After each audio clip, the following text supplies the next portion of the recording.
Uhuruchi ọma nọ. Igbo ọma ndị ọma njem ọnụ ekenekwa m unu. Ana m ekene nwoke na-ekene nwaanyị. Ana m asị nke onye chiri ya zere. Anyị na-asụ ndụ mmiri ndụ azụ. Mmiri atana ma azụ anwụla. Eke ọma nọ.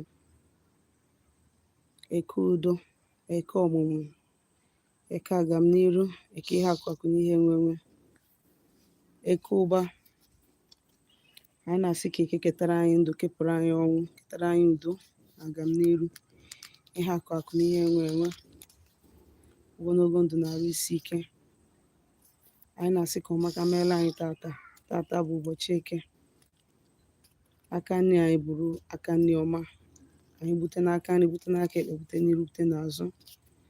Ka chi anyị na ezumezu mmụọ niile anyị na-achụrụ aja na mmụọ aja na mmụọ niile anyị na-akpọku gọzie anyị, bụrụ anyị ụzọ, kpere anyị azụ, gbaziere anyị ụzọ, kpọpụ anyị n'atụmatụ ndị ajọ mmụọ na ndị ajọ mmadụ. Ka anyị nwee ogologo ndụ na-arụ isi ike, ọkachasị ka anyị mezie anyị jiri maka ya wee bịa ụwa. Otu anyị gọrọ ya ka ọ dị tata bụ eke na orie na afọ na nkwọ, afọ na anọ n'ụbọchị na anọ ise ise ise ise. Ndewo n'ume Igbo. Eunice, ana m ekene gị, asị nka tata bụ eke mara gị mma. Ndewonu. Afa m bụ Nwaada Gbarọma Ụzọ Mmiri. Abụ m onye mgbasa ozi ọma ọdịnala Igbo, bụrụkwa dibịa Igbo. Abụ m onye isi nchụaja na Agbarọma Ọdịnala Spiritual Temple nke dị n'Enugu steeti. Eji m ohere a were na-eweta ozi site n'aka ndị mbụ na ndị egede, ozi ndụ, ozi udo, ozi agamniru. Ọ bụ tata bụ ize gị sonyere anyị nnọọ, echefukwa na ibinyere anyị aka ma kesaa ozi a ka o nwee ike wee rukwa ndị enyi gị. Ọkwa na anyị na gị dị na mbụ na-emekasị gị jisie ike. Ndewo n'ume Igbo. Zitere m ozi n'akara ekwentị m 07037311663 ma ọ bụ na inwe ajụjụ onye ịchọ ka gbara gị afa ma ọ rụọrọ gị ọrụ mmụọ. Sunday Chance, ndewo, mgbede ọma, na m ekele gị. Akara ekwentị m na WhatsApp bụ 07037311663 07037311663. Isiokwu m ji maka ya wee bịa tata bụ facts that most people contradict in Odinani and Omenani Igbo. Whenever you are doing something, mgbe ọbụla ị na-eme ihe, ị nọrọ na confusion, you can never get it right. Ọ bụrụ na ị chọọ ịmalite njem, ma afịa ka ị chọrọ ịmụ, ma ọrụ aka ka ị chọrọ ịmụ, ma ihe ọbụla ị chọrọ ime, inwe ike wee nyelu ndụ gị aka, wee kwado onwe gị na o wee bịara. Ihe ị ga-ekpe ekpere wee yọọ chi gị wụ ha wepụrụ gị ọgba aghara, confusion. Maka na ọtụtụ n'ime anyị malitara ije omenala ọdịnala Igbo with confusion. A lot of us amaghazi nke ha ga-ebelieve. Imirikiti amaghazi nke ha ga-ebelieve because they are confused already. Mana ọ bụrụ na ị dị confused, okwu anyị na-ekwu tata wụ maka gị. Ọ bụrụ na ị marozi ebe ị ga-ebido, you are confused. Okeke agwakọta na gị, Okorie agwakọta na gị, Okafọ agwakọta na gị, ị maghọzi nke ị na-eme eme. Ihe anyị na-eme tata bụ it is for you. Anyị anaghị asị gị were ihe niile anyị na-ekwu, mana gị hụọ ya bụ ọkpa ahụhụ, nke dị gị mma iwere, nke na-adịghị gị mma trash it. Mana ihe mụnwa na-akọwa ebe a bụ based on my experience so far. Ị ghọtara?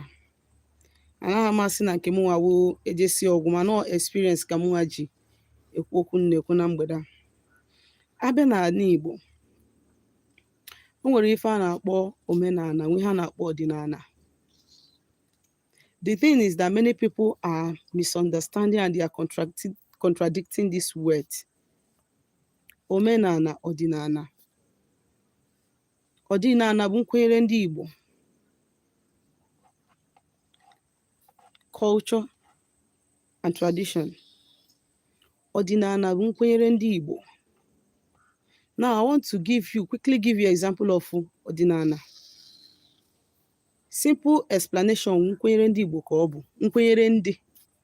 Nkwenyere ndị ọdịnala Igbo bụ nkwenyere ndị Igbo.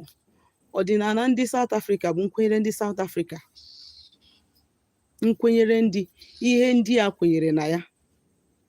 The belief of people. Do you understand me? Now, ọdịnala ndị Igbo kwenyere na mmadụ na-anọ ụwa. Ndị Igbo kwenyere na mmadụ nwere ike ịchụkwa nne ya ma nna ya nwụrụ anwụ, gọọ ya agọ, chụọrọ ya aja. Nne gị nwụrụ anwụ, nne gị ahụ ịma na-esiri gị nne ma ọ bụrụ na imesie travel. As long as na onye agha nọọzụ n'ụdị mmadụ, ndị Igbo kwenyere na ị nwere ike ịchụkwa ya, gọdoo ya, chụọrọ ya aja ka ụzọ gị na-emepe. Ndị Igbo kwenyere na a na-agụ arụsị. Ndị Igbo kwenyere na Amadioha. Ndị Igbo kwenyere na agwụ. Ndị Igbo kwenyere na mgbọrọgwụ na akwụkwọ. Ndị Igbo kwenyere na aja ana. Ha kwenyere na mmiri. Ha kwenyere na anyanwụ. Ndị Igbo kwenyere na ọtụtụ ihe. Ihe ọdịnala bụ nkwenyere ndị. Nkwenyere ndị. Now the practice ka a na-akpọ omenala. The practice bụ ihe a na-akpọ omenala. Ebe a ka ndị mmadụ si enwe contradiction mostly. Tradition varies as the people varies. Ka anyị si eme na ka unu si eme abụrụ ofu. Mana anyị kwenyere n'ihe a dị. Mana ka anyị si emezi emume ya bụ ihe na ka unu si eme abụrụ ofu. Na anyị kwenyere na mmadụ na-alụ ụwa. Ka unu nwa si eme na ka anyị si eme abụrụ ofu. In my own place, ị na-eme onye ụwa gị and ị nire akwa ọkụkọ n'ana na nzu na edo. Ị mara na imere onye ụwa gị. In my where I come from, ọwụ na ị chọrọ ime onye ụwa gị, ịchụrụ onye ụwa gị sadaka, before you even offer the chicken and the drink and the rest of the thing ị wetara, you have to dig the ground in your father's house.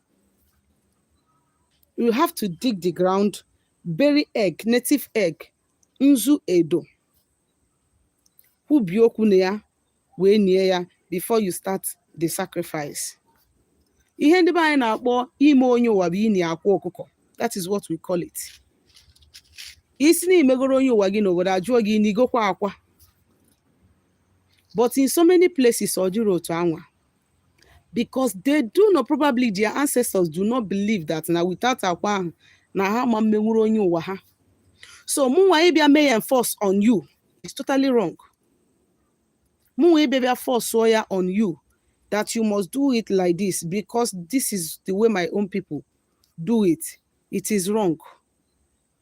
Ihe a wụ ihe na-achịgharị ndị mmadụ isi. Iwe onye Anambra steeti, iwe bịa, iwe hapụ onye Nsụka, o were tradition ndị Nsụka wee na confuse gị. You can never get it right. Yes. Ihe anyị ndị Igbo kwenyere n'ịgọ mmụọ, anyị kwenyere n'iwe ọjị, ịtụ nzu, ịgọ ọjị ụtụtụ. Mana ka anyị si eme ya na ka unu si eme ya bụrụ ofu. The reason why nji asị gị ma ọ bụgodu na ị nwere dibịa na-arụ gị ọrụ, it is good you go home and learn the tradition of your people. In such way, it is going to enable you to come closer to the powers that be with you. Ọ ga-enyere gị aka ịbịakwute mmụọ ha na-ahaziri gị ụzọ ọsịsọ. Problem ndị dibịa of today na-enwewu, they must condemn another person's own in order to promote their own. No.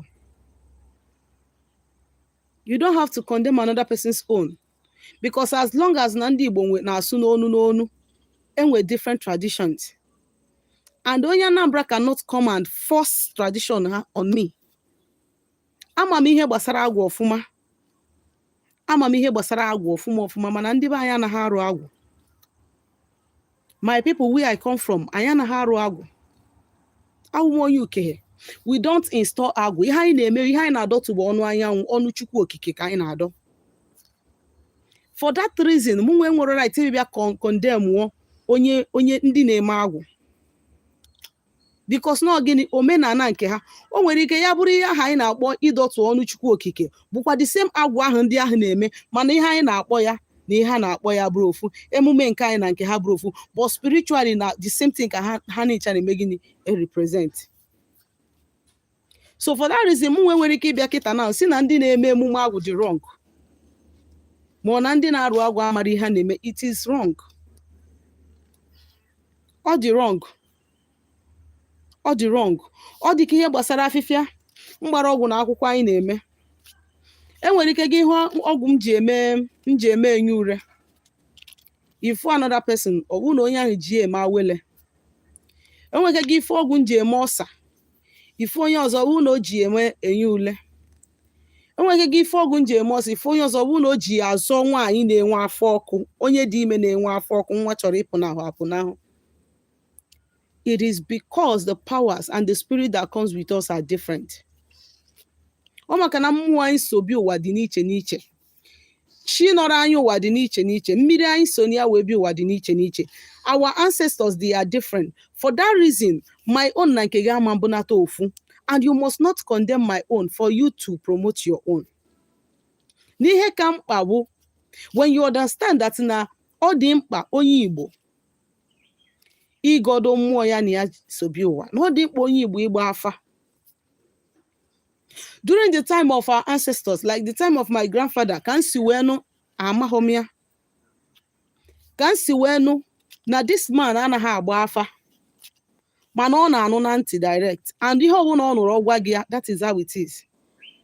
But if by today, if there are many people who claim that they heard what they did not hear, they saw what they did not see, because of Guinea, the kind of the mind of people was in our society today. And this is the reason why you see that a lot of people are with issues upon issues, even after this life, even during their next life, during reincarnation, they will continue to suffer that in. We must be careful. Odinani abụrụ ebe a na-eme, ọ bụrụ ebe a na-eme wuruwuru. I can understand it that enwere a lot of things na-aga n'ihe gbasara omenala Igbo. Onye ọbụla siri gị na ị na-abata n'ọdịnala Igbo ka ị bịa bute ike mbute, abụrụ ọdịnala ka ọ na-eme. I've been saying this thing since. Ihe mụ nwa ghọtara ka m na-ekwu. Onye ọbụla sị gị bịara na n'ọdịnala, ị gụwa na millions, ị gbawa ụgbọelu, jebe obodo oyibo mebe nke a mebe nke ọzọ. It is a big lie. The chances there, but all depend on reincarnation and the yuwa. Spiritual situations surrounding you as in person. Bihe ga determine whether me to see aja ahụ ụzọ ga-aga elu ka ị ka ga na-enwe a little stagnation, which na-enwere factors na-eme na mmadụ rụcha ọrụ ụzọ onye ahụ emere gịnị ama nga. Ụfọdụ bụ ndị nwere ọkpụkpọ oku. Ọ bụrụ na ị nwere ọkpụkpọ oku, there is no way. Ọ bụrụ na dibịa ọbụla sị gị do away with your calling, you have to be sure that you have call. Ọ bụrụ na ifu na nke Chineke ọ na-agụ gị, you have to be sure that you have call. I say that you can do away with your calling. Let me tell you, you are forsaking your destiny. Ihe ọbụla ọsọ gị ruo na spiritual work, you continue to experience hard luck in one way or the other. Ọ bụrụ na onye nọrọ gị ụwa mere ihe dị aṅa na o gbusi mmadụ ma na o mesi ife ọjọọ dị iche iche, and probably onye ha tazuru afọ ya n'ụwa nke mbụ wee nọ gị n'ụwa, that thing will keep on reporting in your present life. Ọ na-eso na mgbe ụfọdụ anyị chụsi aja ya anaghị afụ ife ya. Mgbe ụfọdụ na some of us, our parents kwere mmụọ nkwa, or our reincarnator kwere mmụọ nkwa, kwere arụsị nkwa, yet they could not fulfill that thing. Now, if anybody is somewhere telling you that with all these things surrounding you, nature anaja once ụzọ ga agaba, it is a lie. Enwere ụchụ na-eso mmadụ abịa ụwa, ụchụ iyi ụwa gị. Nkwa ikwere n'ụwa nke mbụ ị na-emezuru, wee bụrụ ụchụ so ihe ahụ wee bịa ụwa nke ọzọ a. Immediately you come, that thing will start doing what? Causing bad luck on your path. Ihe a bụrụ ihe ị ga-asị n'ime ọdịnala ma ọ bụ igodo chi gị ma ị chọrọ arụsị aja ụzọ ga-agaba. You have to fight, first of all, Ask deep question concerning yourself. Find out ebe mmiri and sibo opugogere. A lot of people, agafa, they will tell them, go and feed your chi. Ase ha ga-mere onye ụwa ha ihe. Ha pụta. Onye ọzọ nwere high spiritual gift nwere ike gbara ha afa. Fu onye ụwa ha, fu ancestors, fu ndị mmiri, fu ihe mere na ngwurube nna ya, fu many things that the first person did not see. Or one of the two persons, onye fake. How can only me have this spirit following me? You don't contradict these things. I want you to know, onye ọbụla bụ onye Igbo, ọbụna agbara gị anafa, you should not be surprised. Onye ọbụla bụ onye Igbo bịara ụwa, one, ị ga-enwe onye nọrọ gị ụwa, nke ahụ bụ iwu. Ma ị bụ fada, ma ị bụ bishọp, ma ị bụ ihe ọbụla, ị ga-enwe onye nọrọ gị ụwa. Ị ga-enwenata ndị ichie ebe nne, ndị ichie ebe nna. As long as na nne ga-esoro n'elu wee daa, nna ga-esoro n'elu wee daa, ị ga-enwenata ndị ichie. Ọ bụrụ ngwuru niile nwere mmụọ ha chịkọbara mgbe gboo. But I can tell you that na a lot of family, 90% of family dị n'ala Igbo nwere mmụọ ha gwubere mgbe gboo, mgbe a na-eme slave trading, mgbe a na-ezu ndị mmadụ n'oshi, mgbe a na-atọrọ ndị mmadụ na-aga na mba ọzọ wee na-eme ha slave. A lot of our ancestors jeje bunata arụsị dị iche iche wee dobe ya na ngwuru, o wee na-protect ha, so that mgbe ndị ahụ na-ekidnap ndị mmadụ bịa, the spirit will remove their eyes from the family. A lot of our ancestors butara arụsị na be ha as a result of na maybe na o nwere arụ ha mere, o wee bịa na-clear the family, ejepụtazie the arụsị install ya in form of ọdụ ọmụmụ, na nwa ọbụla bịara na ha ga-enye ya oke ọkpa ma nne ọkpa. A lot of our families nwere deities. O nwere ndị bụ warriors during the olden days. Ndị bụ warriors, ihe a na-eme wee ijere obodo agha, eje conquer the other land. Ha bata ewere a hut or a land or a plantain this thing wee mee ihe gịnị wee kene ha. Ihe a niile bụ ọgwụ ka eji eji ya. Ụfọdụ ọgwụ ahụ na-egwuru ya egwu, ụfọdụ na-edebere ha edebe. Many of us nwere these ancestral forces following us. Ụfọdụ bụ ndị be ha mere, ndị be ha gbara afa. Ụfọdụ unu a na-asị na enwere call, ha sị na ha enwere call. Ụfọdụ n'ime unu nwere ike ọ bụrụ maybe na nna gị ma nne gị gbara ọkpụkpọ na mgbe gboo, n'ihe ọ na-emebi iji mgbọrọgwụ na akwọ wee onye gbaji ụkwụ, maọbụ onye na-enwe ụkwụ mgbu, maọbụ onye nwa nọ n'afọ mana nwa ya, okay, let me just, that one is under childbirth. Onye gbajiri ụkwụ ma ọ gịnị, ọ bụ na ihe onye ahụ na-emebi na o nwere herbs o ji eme gịnị, agbazi onye ahụ ọkpụkpọ. Ịmara na ihe a bụ ọgwụ mgbọrọgwụ na mkpa akwụkwọ ihe dị na be unu. Okay, maka na onye ahụ abịara bịa kpọọ ya n'afịa na ọ na-eme dibịa. Mgbe gboo dị wee ndị kịta na ahụ si ebu ọrụ dibịa abụrụ ka ndị mgbe gboo. Mgbe gboo na ị nwere ike ịfụ mmadụ ọ bụ na o nwere ọnụ Chukwu okike ya. Ọnya ka ndị Anambra ụfọdụ na-akpọ, ndị ụfọdụ na Igbo na-akpọ agwụ. Ọ bụ na onye ahụ nwere ọnụ Chukwu okike ya, n'ọnụ Chukwu okike ya ka ọ ga na-achụ aja maọbụ aga ọjị niile. Almost everybody nwere ya. Ebe a ka onye ahụ ga na-aga ọjị, na-achụ aja niile ọ ga na-achụ, na-akpọku ndị ya na ya so bi ụwa. Ọ kpọkwuru ana ndị okike ya, ihe niile jikọrọ aka ọnụ mbọsị ọ bịara ụwa will come there and receive kola whatever ọ na-enye ha die. Ịbịakwa ọ bụrụ na ị gbajiri ụkwụ ma na ị gbajiri ụkwụ ma nke a na enidiri idozi ọkpụ gị, o jewe arụ ha ọjị ebe ahụ, ọ baa n'ọfịa weta gịnị, weta afịa wee dozie gị arụ. E nwere ndị mgbe gboo ndị nke ha bụ ịgba afa sọsọ ka ha na-arụ. Onye ahụ gbara gị afọ gwa gị dibịa ya emere gị ya. O nwere ndị ọrụ ha bụ ọrụ mmiri, ndị na-eji ọgbanje na ịkpakashi. O nwere ndị ọrụ ha bụ ọrụ mmiri, iji ọgbanje na ịkpakashi. O nwere ndị ọrụ ha bụ ihe gbasara nwa ọmụmụ, na ịdị ime na ị chọrọ isi nwa ahụ, ọgwụ ka a ga-egburu gị. Egbuoro gị ọgwụ ahụ ịṅụọ ya, nwa pụọ. Na ị na-achọ nwa na ị chọrọ ịdị ime, ọha nwa na-esiri gị ọgwụ. Na ime na-eme gị mana nwa gị ekwere apụta, ọha nwa na-esiri gị ọgwụ. Ọha nwa na-eji nwaanyị ime mgbe gboo aha. Mana due to the way they did it, na-enwere ike asị gị na ọgwụ ma gị isi ebe ka o si, ọ nne ya bụ dibịa. Ị na-eche na ụdị dibịa ihe a na-eko ga kịta ihe a na-ekwu okwu ya. Ihe ahụ ndị kpara akwụkwọ na ọgwụ mgbe gboo. That akwụkwọ na ọgwụ ahụ, a lot of us na ihe na-disturb anyị bụ these things that I'm talking about. Mgbe ihe dị otu a dị na ngwuru wee na-enye nsogbu, n'ịmagoro that automatically na enwere powers. You are not alone. ụfọdụ n'ime anyị that we inherited our own ancestral power through our father or our grandfather or our great grandfather, na o nwere ike ọ bụrụ na nna anyị ma nna nna anyị ma nna mụtara nna nna anyị jidere ọfụ ụmụnna,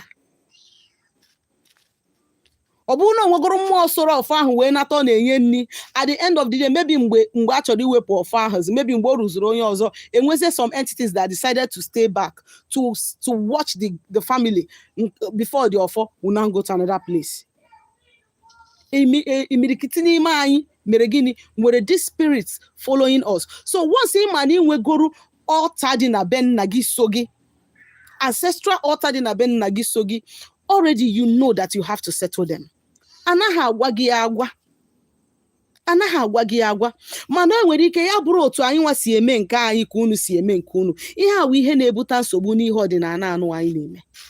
Onye nke a bịa ọsị gị bịa soro nke ha, nọ nke ha bụ na ọ bụ na imehọ ya. Ofu onye si na onwe ebe m na watch somebody na-asị na nwaanyị ịtụ nzu, ịka nzu n'ala bụ arụ n'ala Igbo, na nwaanyị ịtụ nzu dịka ịka nzu n'ala bụ arụ n'ala Igbo.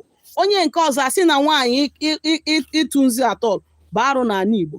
Onye nke ọzọ asị na nwaanyị ịwa ọjị bụ arụ n'ala Igbo. You know, people keep on bringing their own tradition and they'll be generalizing it, thereby confusing people the more. Ịbịa n'ebe nsi pụta, anyị amaghị ihe bụ ịtụ nzu, that is ịka nzu. Ihe anyị na-eme bụ anyị gbabie nzu n'aka, anyị jiri ya kwuo okwu, is either we blow it out, anyị eme ya ụta. We do it like this, anyị just wụọ ya, or we blow it out, or just anyị na-ekpe anyị na-atụ ya aka like this. This is what we know. Anyị amaghọdụ nke a na-aka line n'ala. We don't even know it. And because we don't know it, you will not come and tell me that what we are doing in my place, Baharo, because that is our own means of doing what? Calling upon our ancestors, talking to them. So, na nchịkọta okwu ụmụ Igbo, nchịkọta okwu m bụ n'ọdịnala Igbo bụ nkwenyere ụmụ Igbo niile, mana emume ya dị n'iche n'iche. Dịka ị na-etinyere anya na-amụtagasị ihe a na-akụzi na social media. Ihe a na-akụzi na social media dị mma maka onye nwee sense. Ọ bụrụ ife ọbụla ị nụrụ ikwere, iburu ya ọ na-enye gị nsogbu. There are some things ọ ga-amụ like this topic nkuzi kịta. When you after listening to me, if I were you, I will go home. Mara ka ndị be m na mmụọ ka ndị village m si eme ọtụtụ emume. Learn it. Dibịa na ị nwere ike isi dibịa ya chụkwara gị ndị ichie gị, ma ya chụkwara gị arụsị, ma ya mee ka o were omenala be ha wee kpọkwuo ndị ichie, ndị arụsị ahụ so gị. Ọ bụrụ na arụsị ahụ so gị na arụsị o ji arụ ọrụ dị na mma, o were omenala nke be ha wee kpọkwa ya, still na arụsị ahụ so gị ga-eme gịnị, esi ebe ahụ bịa nara Latin. Mana gị nwa bụ onye chọzi ime ya n'aka gị, you must apply the method of your people for you to be able to get the perfect result. Maka ndị na-eme ọdịnala Facebook, ọdịnala internet, ọdịnala okporo ụzọ, maka most of us na-abụ gịnị, we are only ndị ọdịnala na-atapụ ise only on phone. We are not proud. Anyị na-ezo onwe anyị ezo in our villages. We don't want people to know that we are traditional people. We don't want people to know that we are into traditions because we are scared that ha nwere ike asị gịnị that na anyị nwa na-eme ihe na-eme n'obodo. A gị nwa onye ọbụla na-eme ihe ọdịnala bụ ọdịnala ka ọ na-eme na asa aja na nsọ. O nwere ihe ị ga-eme a na-achụba gị ọsọ. Imirikiti na ndị mmadụ bụ ha bụrụ ọya, ha bụ poison, they will come here. Ha mana ha bụ ọya na-egbu ha egbu. Ha fụ na onye ọzọ abata ga na-ezo onwe ha. Ị bịara igbu mmadụ ka ị bịara ịzọ ndụ gị. This is the problem that many of us na-eme gịnị na-enwe, and the more anyị keep na-eme ihe ndị anụ, the more gịnị na-eme, the more anyị ga na-enwe problem in our lives. Biko na ọ bụrụ ọkụ ekwu ewu n'ụwa ka anyị chịkọta nke a ka ọ gaziere anyị. Ndewonu. Ndewo Claudia. This is my phone. Okay, more night. Good evening. Thanks for joining us. Biko ọ bụ na ị nwere ajụjụ gbasara, if you have any question concerning what we just talked about, I nwere 1 minute to answer our question. 1 minute. Ọ bụ na ị nwere question, we have 1 minute to answer our question. Okay? But after 1 minute, ọ bụ na ị nwebe a question, you can bring it into my WhatsApp 070373116. 07037311663 07037311663.